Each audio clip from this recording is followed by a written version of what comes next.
होली महोत्सव एवं प्रथम दल जे कि दोल पूर्णिमा ठीक परदिन पड़े प्रथम दल यही दोल पूर्णिमा प्रथम दिन जो एक दल आम आज आसी पहुंचीचु अनुगुल जिलार मुसापापुली ग्राम जो ग्राम कि आज प्रथम दल जो ग्राम आज भल धूमधाम पालन हो एक दल नमः आमर मुसापापुली ग्राम एटा द्वितीय वर्ष ठाकुर श्रीजीव माने राधा गोविंद प्रभु आमर ग्राम 5 दिन 10 तारिख आरंभ होकर ठाकुर ग्राम सारा भोग खाई वितरण करती गतकाली आमर यज्ञ कार्यक्रम होता षोडशोपचार पूजा ठाकुर मानकर होता मंडल पूजा विभिन्न देवादेवी मानकर होता ग्राम देवी होता आज आमर पूर्णाहुति आउ अध घंटा पर आसिक ठाकुर विमान सह पहुंचले मंडप आमर यज्ञ कार्यक्रम आरंभ हम एवं भोग इत्यादि लगिकी ठाकुर नीति समापन हो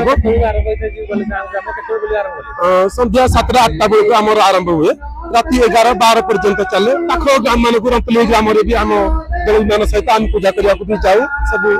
युवक संघ ग्रामर ग्रामवासी मैंने जाकि कार्य समापन हुए ठाकुर 10 तारिख आरंभ हो आज 15 तारिख आज शेष दिवस प्रतिदिन कार्यक्रम ठाकुर षोडशोपचार पूजा यज्ञ विधि हम हो चली ठाकुर नीतिकांति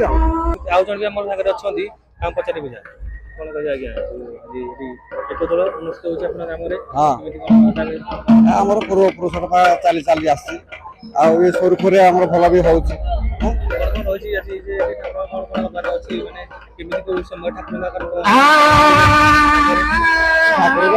प्रथम गाँ प्रशासन हम